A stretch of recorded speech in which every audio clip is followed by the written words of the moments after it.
Hey everyone, Joshua Hanlon here at Bricks Minifigs in Herndon, Virginia. I've got Adrian with me and we're going to be taking a look through all the awesome stuff they have in this store, starting with this fantastic Lego Joker's Funhouse right here. Really cool, just visually appealing set. This has been retired for a few years now, so what are some of your favorite elements of this set? So what I like the most about it is the unique minifigs. Obviously this is a set from the Lego Batman movie itself. So you have more cartoon-like characters. I especially like Robin with his goggles. He's got the wide eyes, I'd like to say. But if you've seen them, yeah, you'll know what I mean. Oh, he's kind of stuck in there. Trying to get him off the I got his rod. torso. There we go.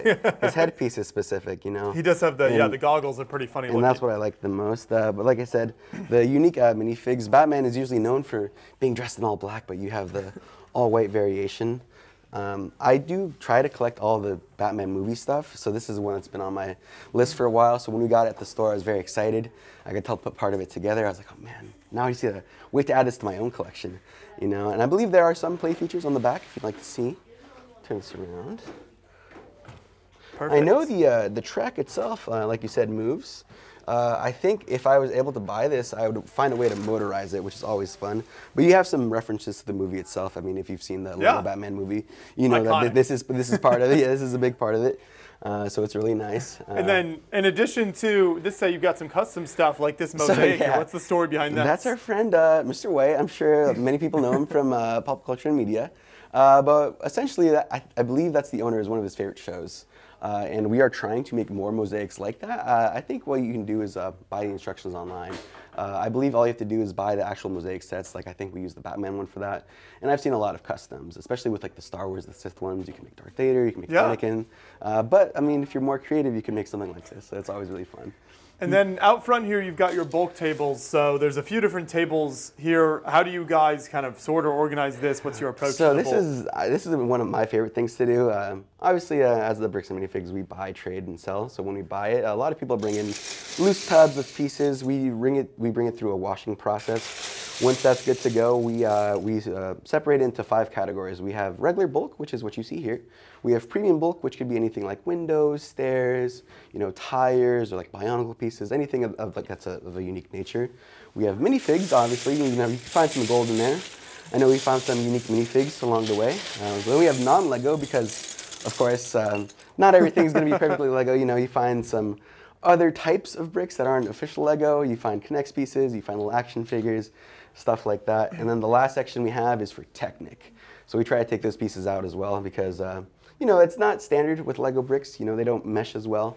But as long as we have those 5 categories, the only one we really deep dive into after that is the premium because then it's such a wide array of things. We have like the windshields, the stairs, the plants, the animals, all that sort of stuff. And then we fine tune the process there. Nice. Moving further into the store, we've got this nice display cabinet. One thing that really caught my eye outside of these great sets is this custom build here. So what is the story behind this one? So this cabinet was essentially bought for this reason, is to display MOCs. We haven't had too many people quite yet reach out about it, but we had our friend Andrew, as you can see, by Who Made It, reach out and ask if he could display this. He's a regular here. I believe he stops in once a week, and he tries to update it. He buys a lot of bulk pieces and stuff like that because, as you know, MOC builders need to get as many pieces as possible. But the goal is to have all these shelves eventually filled with MOCs. As time goes, like I said, we've been only open for about 2 months now, but we're hoping to get a lot more creators that are wanting to do something like this, wanting to display something like this. Nice. Turning around to the other wall, we've got a huge selection of built sets now.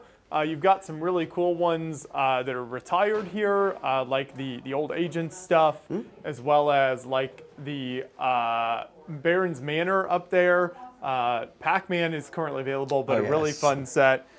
So what are some of your favorites you've got in right now? So one of the favorites I'd say is probably the Ninjago City we have down here, as well as the first UCS Snowspeeder. I am trying to collect all of the Ninjago cities, and obviously the ones that are retired are hard to get your hands on. They're so incredible. Yeah, they are, and I've personally collected all the micros that they recently released through Lego. But we've had some pretty good sets move in and out. We had the, I forget if it was called a Vespa, like a turbine. Yep. It started with the V, but we had the windmill. We had the roller coaster, the fairgrounds, the red one. We were able to motorize it. That was very fun, and being able to see it loop around. I do like this Alien Conquest that you see over here. You don't get too much Alien Conquest. Lesser known theme for sure, yeah. And what's, oh, go ahead. We just had Brick Fair Virginia happen, and the theme was UFOs this year, so there were UFOs everywhere. That explains it. So you had some nice kind of Alien Conquest type references throughout the hall. Another thing is, what's great about this is I wasn't the biggest Lego theme enthusiast, I guess, and there's a lot of themes that I've never heard about. For example, I believe those mechs up there are Exoforce. Oh, that is Exoforce, yeah. Yeah, and I know we have, I believe Dinosaur Attack is up there as well, which, like I said, I was never really exposed to, and I didn't know they existed. But we get all sorts of themes, and that's the beauty of this job, you know, you get to learn more, and it's nice having people come in for very niche sets, because like, oh, do you have Chima, or do you have this set or that set? I'm like, actually, we do. I didn't know there are people still collecting this, but you know, it's nice to see the wide variety of collectors out there. You also have a huge selection of minifigs down here, so we've got the Star Wars cabinet over here. I see a bunch of Harry Potter. Just like with the built sets, what are some that stand out to you here? What are some of your favorites? I think the most popular is definitely the Star Wars. We have a lot of collectors that build their own armies and stuff like that. Actually, we do have more minifigures back there. Like, those are the more expensive ones I could show you. But yeah, like I said, everything is kind of divided by theme. Superheroes, Ninjago, Star Wars, Harry Potter are the big ones. But back here, this is the really good these stuff. are the expensive ones, yes, yeah. So these are the minifigures that are harder to come by. And these are just a variety of themes? Yeah, usually the price, like I said, these are the more expensive ones. There's no set theme, because obviously we have Star Wars, which is the grand majority. We have Toy Story, we have Mr. Evil, Dr. Porkchop, I believe, the Weeping Angels from Doctor Who, Demogorgon, Stranger Things, Dustin, Stranger Things, Tinkerbell, Disney. So it is a good variety. And because some of these are so unique, rare, that's why they're priced the way they are. Sure, that makes sense. No, it's cool to have some of the specialty minifigs and cases around, though. And these usually do, they're fairly popular, because I feel like if anything's being recycled or refilled, it's this case whenever we get something like this. The Star Wars one, like I said, very popular. Whenever they sit there, they usually last 2-3 days, and then they're gone. They find a nice new home, so. Fantastic. Now, I know you've got your party room here as well, so before we move further into the store, we'll kind of pop on in here and just like take a quick look inside. Yeah, we can come in down here. Oh, Nikhil, go. And then see what all we've got inside here. Of course, yeah. So right now it's kind of being repurposed as our bulk sorting area, but for parties, what we do is we have multiple different packages that we offer. I believe there are different tiers. We have unassisted parties where we provide the Legos for the kids to play with. We also have this ramp back here. We have a special sort of custom-made metal pieces that we have attached to a little base plate to make the car. So that way, you know, it has some weight to go down. But down here we have like the time to see who wins by a millisecond or stuff like that. The kids usually love that, which is nice. But yeah, different tier packages. The next tier is, I believe, instructor assisted. So we have some of our employees come in here, help, I guess, manage the chaos. I know how kids' parties can be a little hectic, and kids, whenever they see Legos, tend to be very excited. So we're there to kind of control the chaos. And then I believe the last tier we have is kind of like a STEM-based model. We have specific building kits that are more robotics, more engineering focused.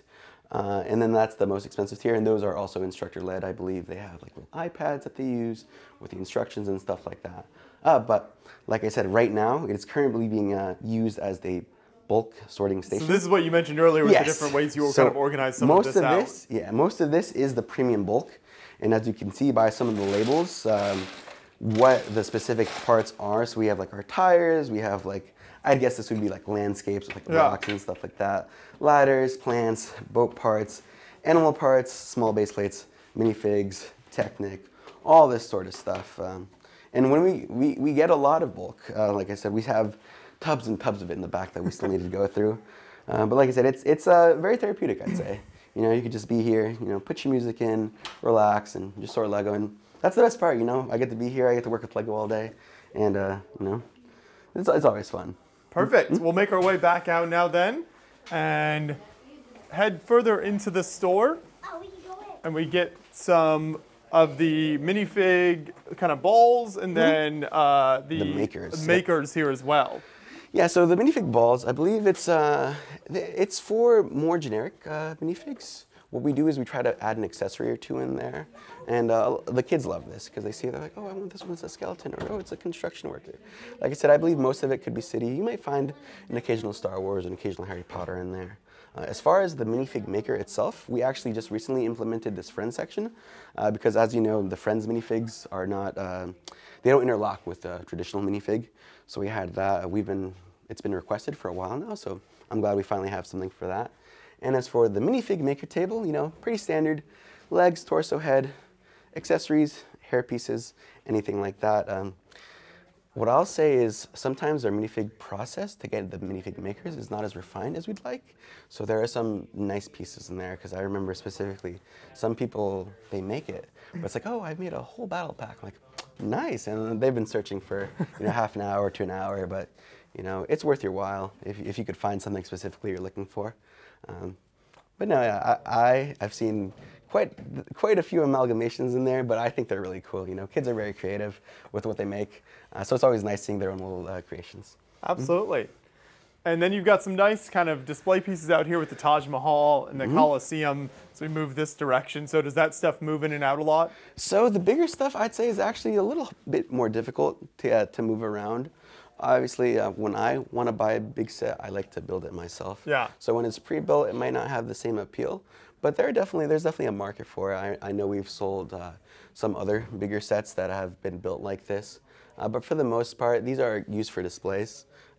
But we have back there, that's where the roller coaster was, and someone noticed it, and they're like, oh, hey, I'm gonna buy this. And it was already built, like I said, it was motorized.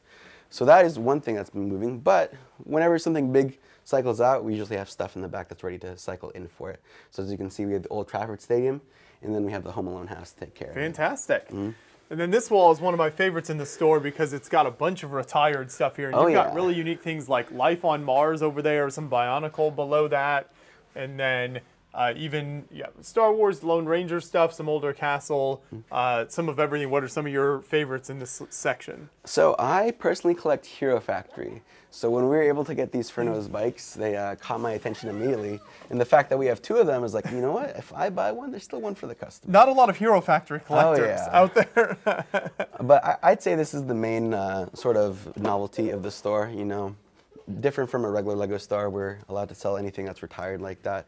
And we have some, you know, like I said, pretty unique themes that come in and out, especially considering the age and how long they've been retired, to find boxes that are sealed in good condition and stuff like that. It's always pretty difficult, but you know, there is a market. Like I said, we had someone bring in a ton of Hobbit, Lord of the Rings sets, and most of them have gone already. A lot of castle stuff we were able to get from someone as well. You know, Lone Ranger, Star Wars Technic, some older Harry Potter, which is really nice. And along the wall as well, as you can see, we have sets that are in white boxes. Those are what we have certified. So essentially, we have pieced it out, made sure everything is there, and it's ready to resell. The certifying process, as of now, can be a little difficult, considering if we're missing too many pieces, we wonder if it's worth it to certify. But at that point, sometimes we just build it, throw it up. But for the most part, these are complete. They have everything, and you know, yeah. Fantastic, yeah. Well, there's so much incredible stuff here in the store, so I definitely encourage everyone watching to come in and check out everything in the store. But if people want to check you out online as well, what's the best place to do that? Where are you guys most active? I believe we have a Instagram. I believe it's Bricks and Minifigs Herndon. I think we also do have a Facebook page as well. Okay, nice. And we'll have a link to all of that in the description. Was there anything else you wanted to share here? One last thing. Yeah. It's our crown jewel. We could say we were able to get our hands during our buy day on a sealed, mint condition Cloud City. Oh. Yes, I don't know if, I'm sure you have heard of it and the novelty of it, but I remember when we got this for the first time, I didn't think it was real because I've only seen it online. You know, I've never seen one in person, and I remember this was here before I even started working.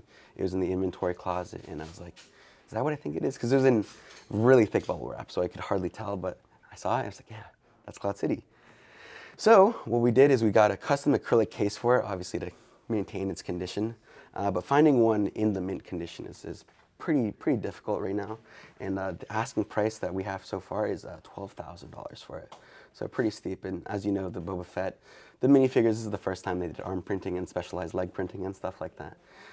That's why it reflects that price. But I was a little star-shocked when I saw it for the first time. And whenever someone comes in, I always try to show them this because as like how I did it, I have never seen one in person. So I like to say like, oh yeah, go ahead, take a picture with it. You know, how many other times are you going to see this? So. No, that's what makes a store like Bricks Minifigs so unique is you get this big variety of products, whether it's like custom third-party stuff, these super rare, more expensive official LEGO products, the bulk tables, everything like that. So that's so amazing. I'm glad you could show that off here. Of course. And like we said, if you want to check them out, make sure you come into the store here in Herndon, but you can also find them online, and we'll have a link to the website in the description. Stop on in, and you can say you saw them on Beyond the Brick, meet some of the great employees here as well, fantastic people that will help you out in here.